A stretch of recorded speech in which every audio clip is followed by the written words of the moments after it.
Contactanos al 11 25 10 97 28 o a través de nuestra página de Facebook aqualina.quilmes. Aqualina, agua alcalina, el agua que puede cambiar tu vida.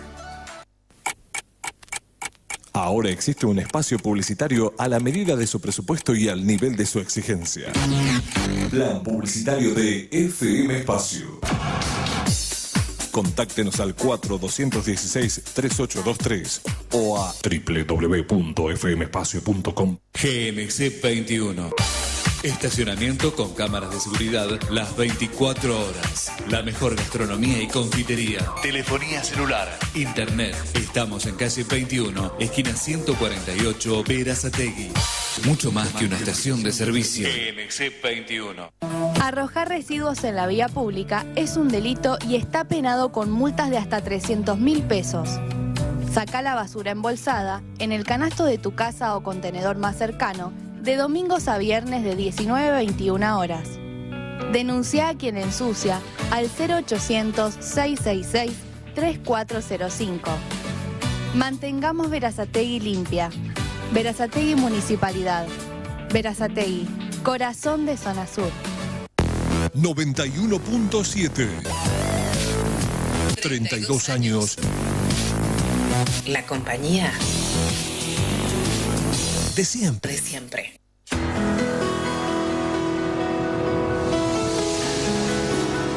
FM Espacio presenta Iaenzen Interviews. Idea y conducción, Iaenzen Polímata. Producción, Maricel Cugñata. Dirección general, Roberto Di Stefano. Con nosotros, el periodista Iaenzen Polímata.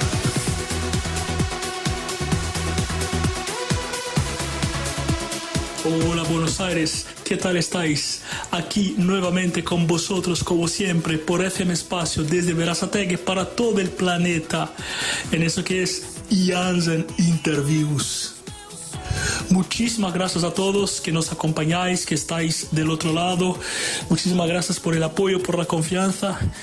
Bueno, agradecimientos especiales a nuestro director, Roberto Di Stefano, a nuestra productora, Maricel Cugñata, y a todo el público que nos sigue. La verdad es que es un hermoso proyecto y bueno, lo hacemos con mucho cariño y con muchas ganas de verlo crecer, porque bueno, llevamos eso muy a serio, ¿no? El periodismo. Así que bueno, muchísimas gracias a todos. Bueno, la semana pasada estuvo con nosotros el señor embajador del Estado palestino en Argentina. Así que, bueno, muchísimas gracias al señor embajador, muchísimas gracias a la embajada de Palestina. Habíamos entrado en contacto con las dos embajadas, la embajada de Israel y la embajada de la Palestina. La embajadora de Israel no pudo estar con nosotros, igual nos enviaron otra persona. El embajador de Palestina sí pudo estar, así que, bueno, le hicimos una linda entrevista y muchísimas gracias a todos los que la escucharon también. Bueno, y hoy seguimos un poco buscando respuestas, ¿no? Para entender un poquito mejor el mundo en que vivimos. Vamos a conocer desde adentro un país que es Irán, un país muy controverso en el mundo, ¿no es cierto? Por lo general, entre comillas, enemigo de Occidente. Bueno, un país que está muy involucrado con los problemas que existen en ese momento en Irán.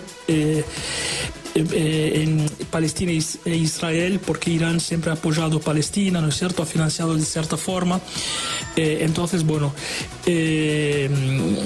es un país que, bueno, que está acusado de tener armas nucleares y que está en el ojo de la tormenta por Occidente.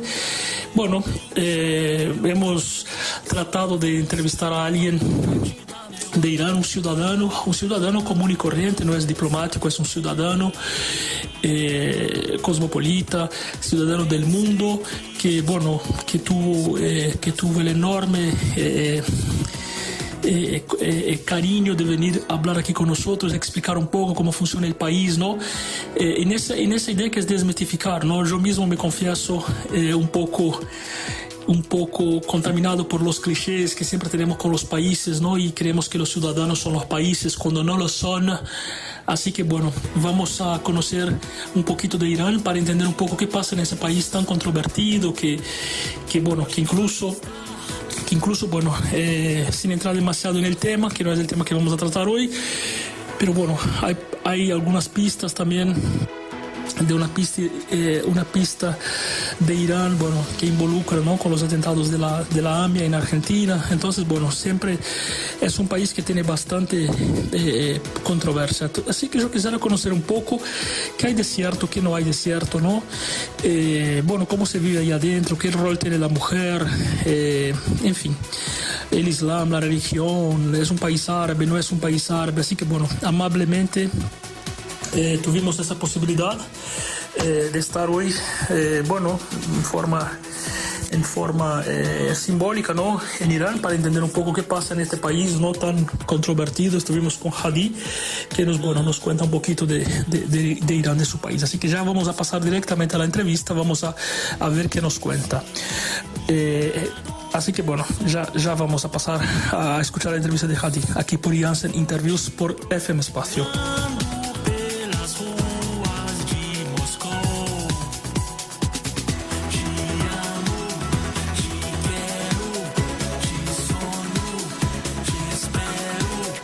Well, Hadi, thank you very much for being here in Iaenzen Interviews, and well, thanks for letting us know a little bit about your culture, about your country, and well, certainly a country that we don't have a lot of access in terms of information, in terms of knowledge, even in terms of tourism, because it's not very common to do tourism in Iran. So my first question is exactly this: should we call it Iran or Persia or both?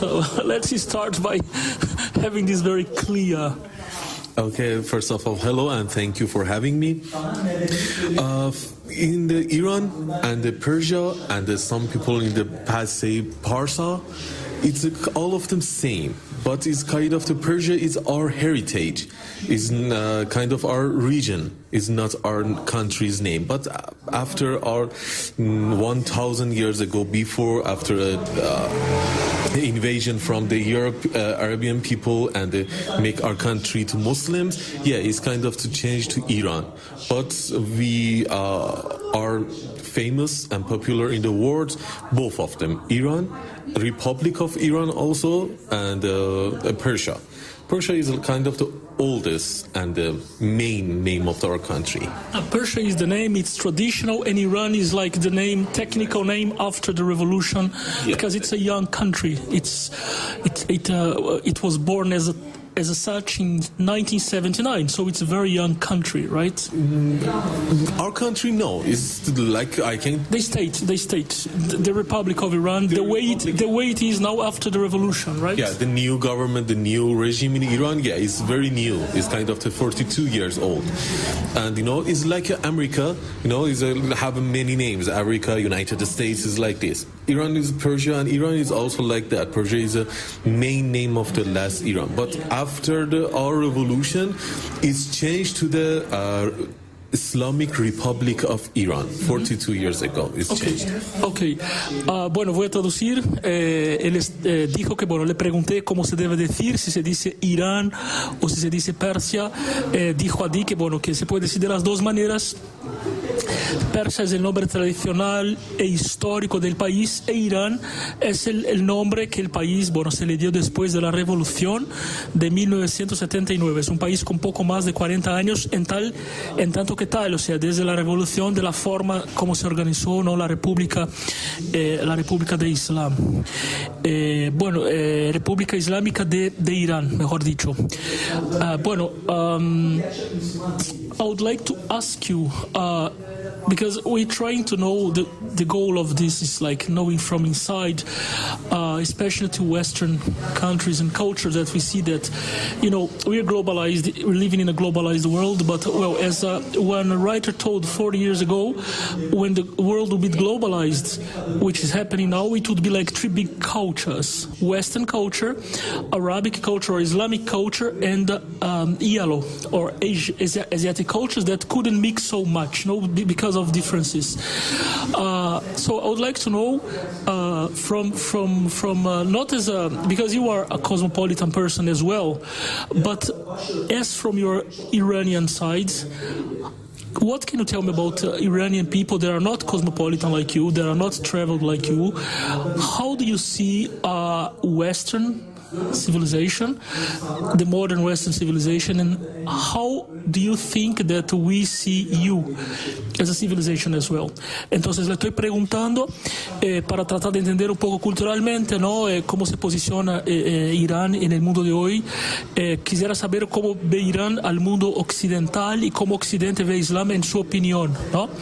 And of course I'm talking it's not only about Iran, it's about Arabic world as well, and Iran is one of the most conservative countries.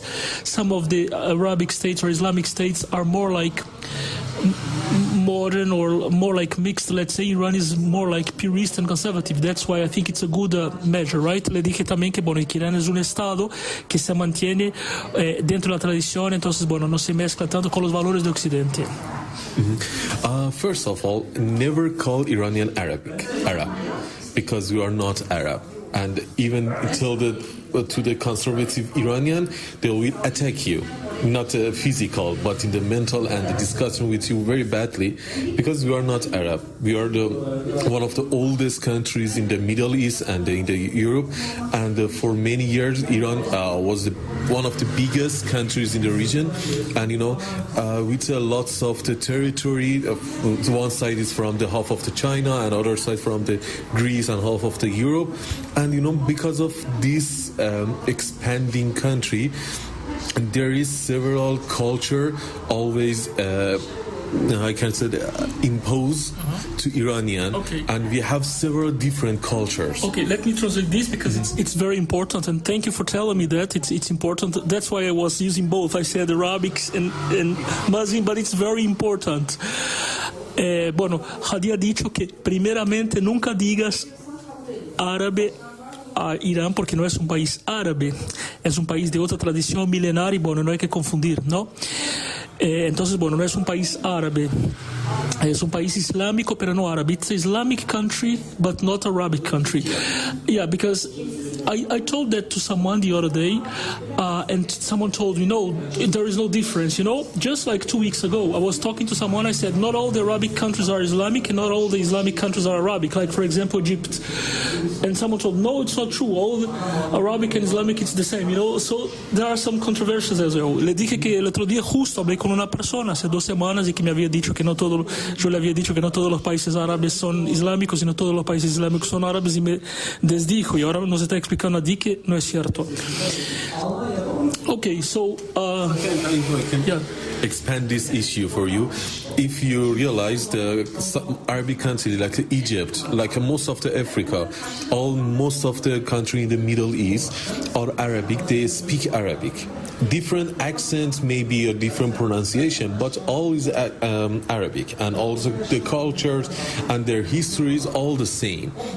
But Iran, we don't speak Arabic. We speak Persia, Urdu is like this, is the oldest, but because of the 1,400 years ago, the invasion of the Arab people to the Iran, our language have some changes to a little, have some word from the Arabic, but we have our own language, it's different. Dijo que, bueno, que de hecho pasa por la lengua también, no es un país que habla árabe, es un país que habla el idioma persa, que no es lo mismo que el idioma árabe, que entonces, bueno, y eso es una diferencia importante. Okay, but because of this explanation, I should make another question to make it very clear. It's only about the language. For example, in Latin America, we have Brazil, and this is the only country in which they don't speak Spanish. All the rest of Latin America speak Spanish. All the rest, no Hispanic America. All of the countries, Argentina, Uruguay, Mexico, Bolivia, Venezuela, all the countries except Brazil. But it's only the language which is different, but it's still, Brazilians are South Americans, no? Like, okay, let's forget about the word Arabic, but the culture is the same, or because you don't speak Arabic, Iran has different features if we compare with Kuwait, with Iraq, with other countries of Middle East, for example, or it's only about the language, or there is some more of the cultural issues that are different. bueno, le estoy preguntando si, bueno, está bien, entonces no es un país árabe, la lengua no es árabe, está bien, pero entonces, ¿es un país que solo se diferencia por la lengua o hay otras características? Y le recordé que Brasil, en América Latina, es el único país que no habla español, y aún así Brasil es un país latinoamericano, Brasil es un país católico, cultura latina, pero no habla español, habla portugués. ¿Cómo funciona eso en Irán? Besides the language, what else can we make the difference? For answering this question, you should know some background history of Iran and Middle East. There is a very big, huge, enormous differences between our culture. If you see the Arabic people history, how can I say, they from the priority things, like saying hello and start a normal conversation is different until how to leave their home. How I can say, even the respect to the other peoples is completely different. And one of the most important things, Iran from 2000, like I can say 3,000 years ago, have an equal rights between women and men, and a lot of other things, and the slavery. Okay, but the Arabic that times have a slavery, and Islam came because of the against of slavery, and a lot of other things. Is all culture is, I can say is a differences like a China due to compare with Europe. This much differences between Iran and the Arabic countries. Oh, really? Yeah, but because of the religious. You're talking about China and Europe. Yeah. You're comparing the differences between Iran and the other countries of the region. Yeah, exactly. Like China, it puts down all our fantasies and stereotypes about Iran. Yeah, I say this example because I understand how enormous these differences. Okay, because give me 1 second. I'll translate and not to get lost, please. Está diciendo que primero, bueno, dijo algo muy gráfico, dijo que la diferencia entre Irán y los países de la región, los países del Medio Oriente, es más o menos como la diferencia entre China y Europa, con lo cual, bueno, dijo que no es lo mismo, que hay muchas tradiciones que son distintas en cuanto, y bueno, nombró algunas cosas, los derechos de la mujer, la esclavitud, bueno, a través de los siglos, etcétera, ¿no? Vamos a ver, que continúe. Go ahead. Yeah, but if you want to see the Senate, like the Senate, because community convention for the deciding for the country, it was in the Iran before the Arabic exists. Arabic country exists. The convention of the deciding for the country was in the Iran before that. We had king and Senate both together. But the Arabic countries always has something like Amir is kind of the king, but they said Amir and have all the power. Ok, bueno, él está hablando del sistema político, que los países árabes, que Irán tenía un rey, etc., y los países árabes tenían otra forma de gobierno. And explain to us exactly what means an Ayatollah, for example, which is the most famous word from Iran when you think about those typical words. Le pregunto qué significa un Ayatollah, ¿no? Porque nos acordamos todos del Ayatollah Khomeini, que fue muy conocido, ¿no es cierto? ¿Qué es exactamente esa forma de... it's authority, religious authority, it's a government? What is exactly an Ayatollah? Ayatollah, it's a complicated word, okay? It's a kind of the nickname for the people who educated in the religious, and after that they become one of them, or the authority of the country, or the religious leader, like for praying other things. Usually before... But he has political authority or only religious authority? Like the Pope of the Catholic Church, for example? It should be like a Pope. It's just a religious, not any politics. Even our prophets and even the last leader, they said, okay, religious and Ayatollah is completely different than the politics. The politics man is different than the Ayatollahs. But after our revolution, because it's happened by the Ayatollahs, so all the religious peoples, like Ayatollahs, it's a combination with the politics people and become the politics. Usually in our constitution, constitution rules also said politics and religious is different. But because all the biggest leader in the Iran is Ayatollah and religious leader, so it's mixed up together. Ajá, bueno, explicó que Ayatollah en realidad es una lideranza religiosa, no necesariamente política, aunque sí tiene injerencia, pero bueno, en principio es una lideranza religiosa. Le pregunté si era más o menos como la función del Papa en la Iglesia Católica, me dijo que más o menos eso, es una lideranza religiosa que, bueno, que se refiere a los valores del pueblo, etcétera, ¿no? Pero que no se debe confundir con un líder político. Bueno, but in any case, okay, you're talking about the differences, but in any case, we can say that the common point, because China is, I think one of the biggest things that differentiates big cultures is religion, right? For example, Christianism, Judaism, Islam, for example, like from one of the big, not the only one, but one of the big, like differences between culture to culture.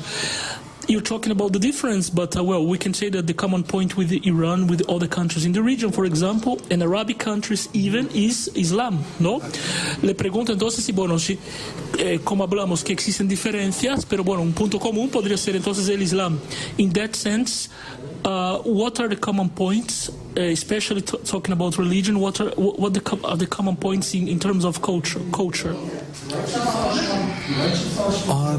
Something like religious make some impacts on our country.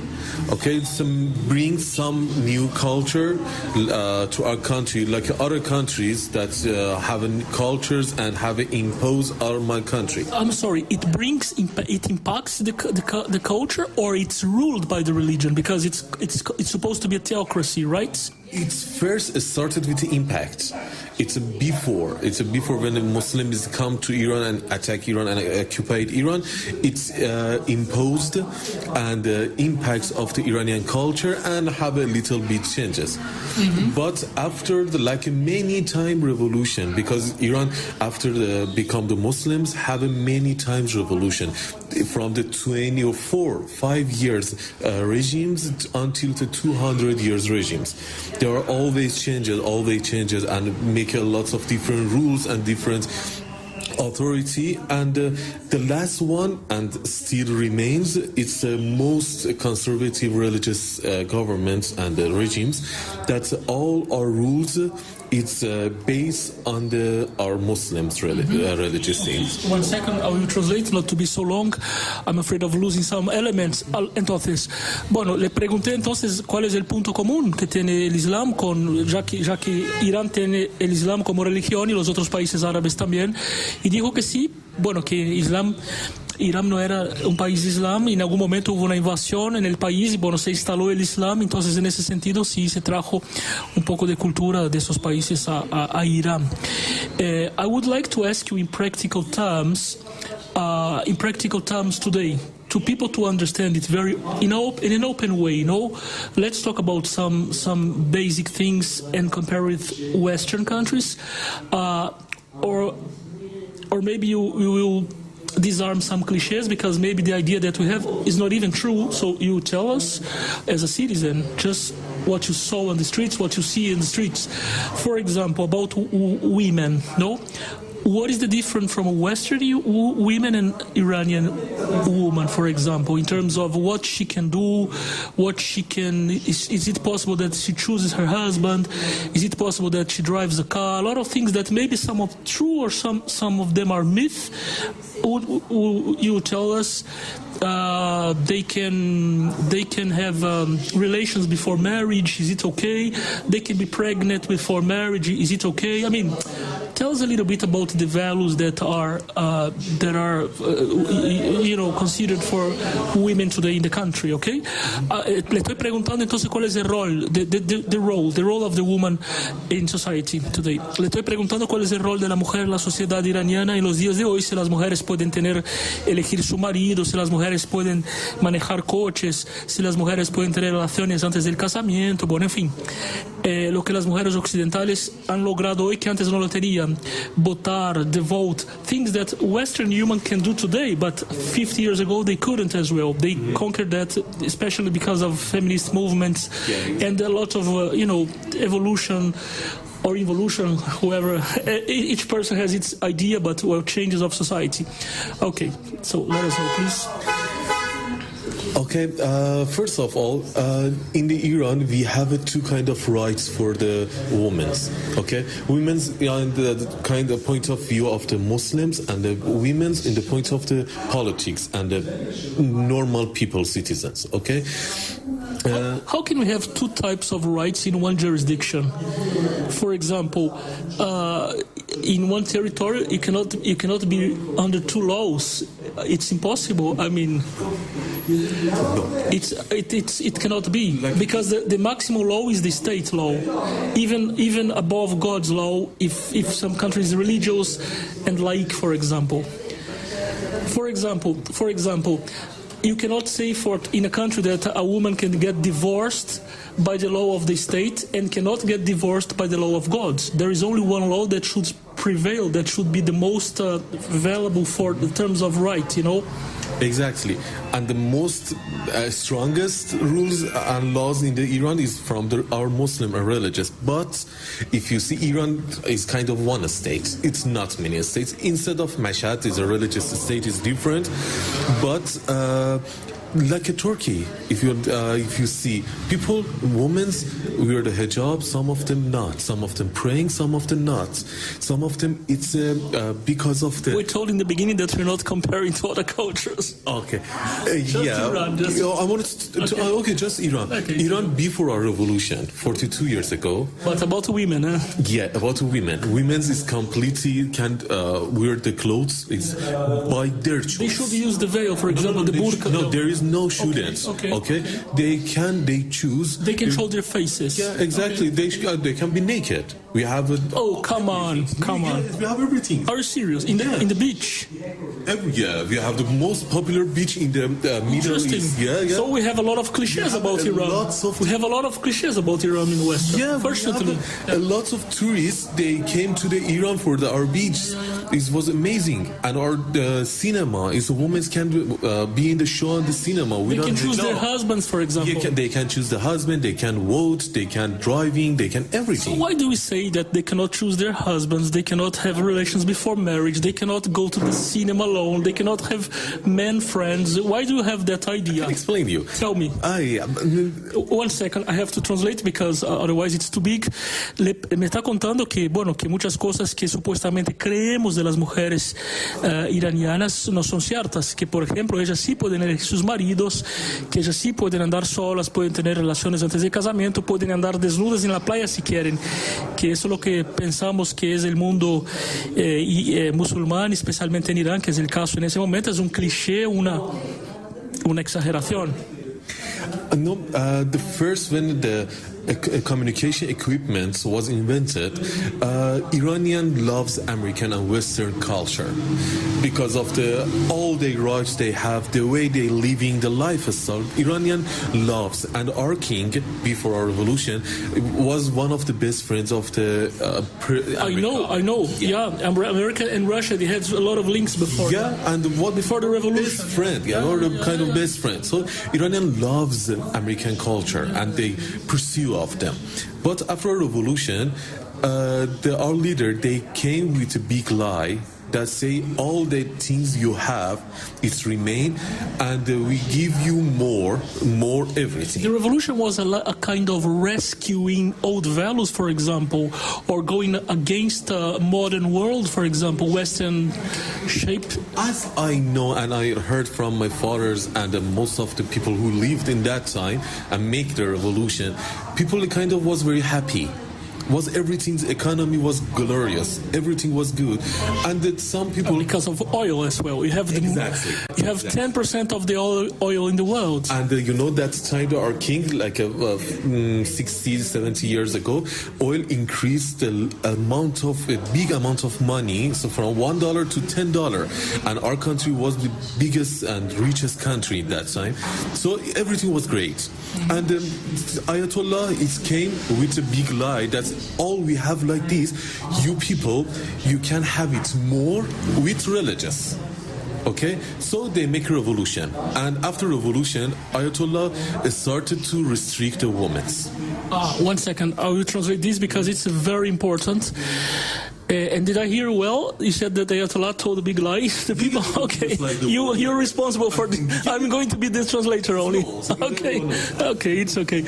Bueno, entonces se está diciendo que que cuando hubo la revolución, en realidad se deturpó esos valores que ya Irán tenía relaciones con Occidente, con Estados Unidos. Yo dije que sí, que es cierto antes de la revolución, y digo que Ayatollah llegó con un discurso más conservador y en realidad dijo mentiras a la población que iban a tener ciertos accesos que al final no lo tuvieron, ¿no es cierto? And we have a movie, we have a clip that Ayatollah Khomeini in the Paris said, they asked him, what's your opinion about a woman's rights and the hijab? He said, it's their rights. They can wear everything they want. It's not my problem. I'm talking about the politics and economy. It's the first priority of the rights for the people. You told that in Paris, you said. Yeah. When? It's before our revolution. Before the revolution, yeah, sí. Y Ayatollah Khomeini estuvo en París antes de la revolución y le preguntaron, y ¿cuál es el rol de la mujer según usted? Y él dijo que fue la mentira que dijo que la mujer, que le da igual, que la mujer puede tener cualquier libertad que quiera, que está bien. Yep. And when he back to the Iran, for a revolution, it's a first speech after revolution. He said, women, if they want to come to see me, they have to wear the hijab. Entonces ya cambió el discurso una vez que llegó a Irán. Por ejemplo, las mujeres cuando venían a él tendrían que usar el velo, por ejemplo, en la cabeza. So it's a big lie. So it started the lies from here. But for the moment, he said, okay, now they can wear the hijab, not wear the hijab is your choice, because they want to make an election for our Republic Islam of Iran or the king. Okay, the people come to all vote for the Republic, and then the hijab for the women, and they give limited for their rights, it's limited. Okay, but it was a long time ago in the revolution, and today, it's a long time ago. It's before the end of the Berlin Wall, it's before the end of the Soviet Union. It's many things happened in these 40 years. What about now in modern times, in 2020, for example?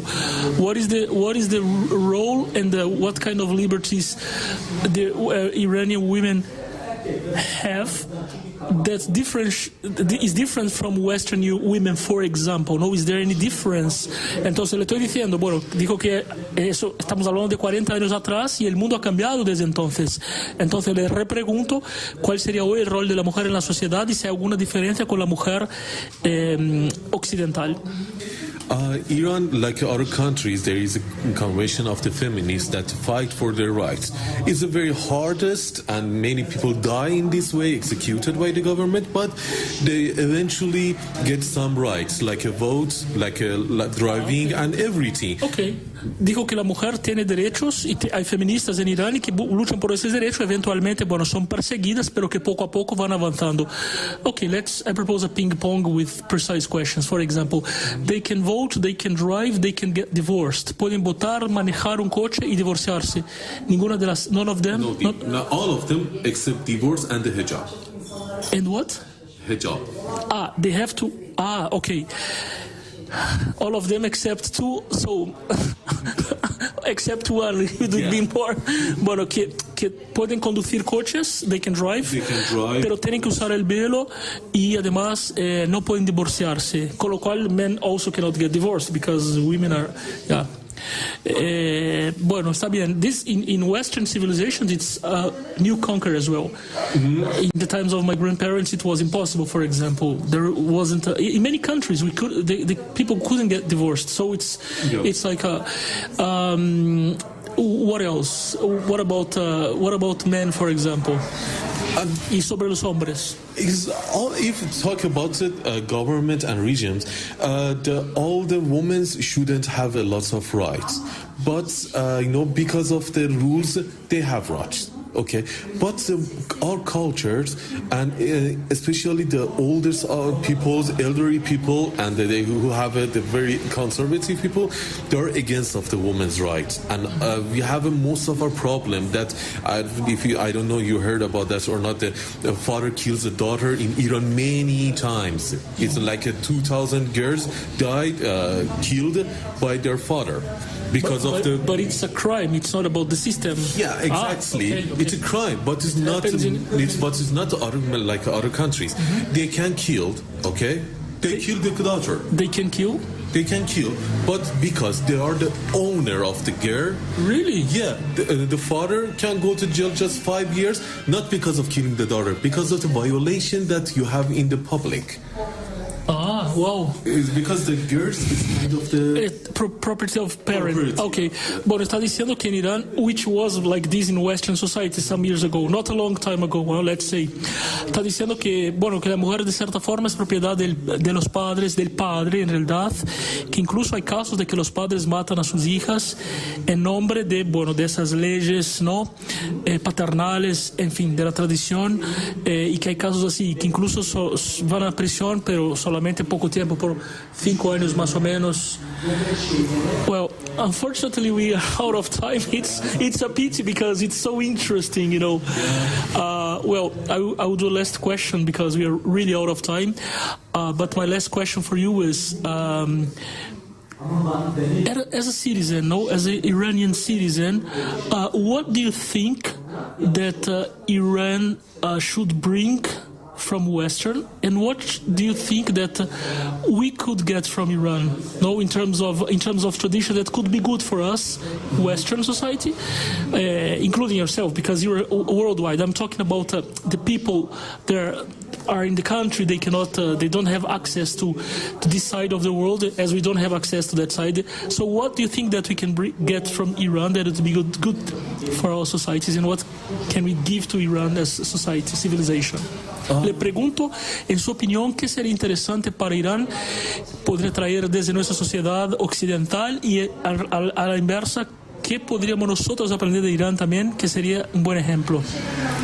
I think Iran needs their rights, the priority rights that they have, and they give it to the other world, but now they don't have it. And they wanted to have it, but they can't reach to it. I don't know if you can understand me or not. More or less, because you're talking more in general. Que Irán puede dar sus derechos. This is what Iran could have from Western. What's Iran give it to the Western, like our constitution and our rights, is come from the Iran to the other world, and Iran now miss this. Okay, Irán podría traer a sí mismo, la Constitución, algunos ejemplos de conducta de Occidente. And what could we Westerns get from Iran, for example, that in terms of value? Because we sometimes lose a little bit values as well in Western. Everything is there is no family, too much freedom. Sometimes, we don't have like some references. And what could you bring to Western from Iran society? I think for the society, the most important things that Western people can learn from Iranian, how they love and they live in their family. Iranian is a beautiful family person. It doesn't exist in Europe anymore. Yeah. I'm like 34 years old, and I miss my family a lot. And when I back to Iran, I definitely live with my mother. Even I have a house or I have a job, I will live there because I will love our family. And if we lose everything, but we fight for our family. This is the best of Islam. Yeah. The sense of family, of belonging, Bueno, ha dicho algo muy lindo, beautiful words, que lo más lindo que tiene la sociedad en Irán es, el valor de la familia, la forma como la familia tiene un lugar importante en la vida de un hombre, ¿no es cierto? Que es el centro de todo.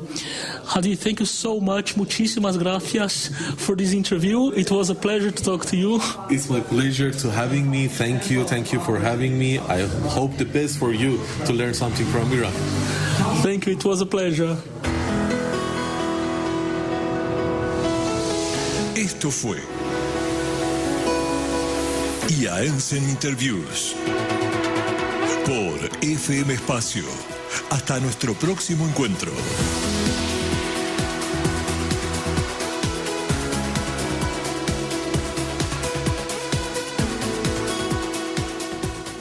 Si seguís la radio, no te podés perder la nueva app de FM Espacio. Además de escucharnos a donde vayas, podés... Si seguís la radio, no te podés perder la nueva app de FM Espacio. Además de escucharnos a donde vayas, podés enviarnos mensajes directos, fotos y audios. También tenés acceso a nuestras redes sociales y el WhatsApp de la radio. Podés bajarla ingresando FM Espacio 91.7 en el buscador de Play Store. Radio Espacio. Te acompañamos a donde vayas, siempre. ¿Todavía no te sumaste al plan de vacunación contra el coronavirus? Hacelo, es gratuito y optativo. Anotate en www.vacunatepba.gba.gov.ar o a través de la app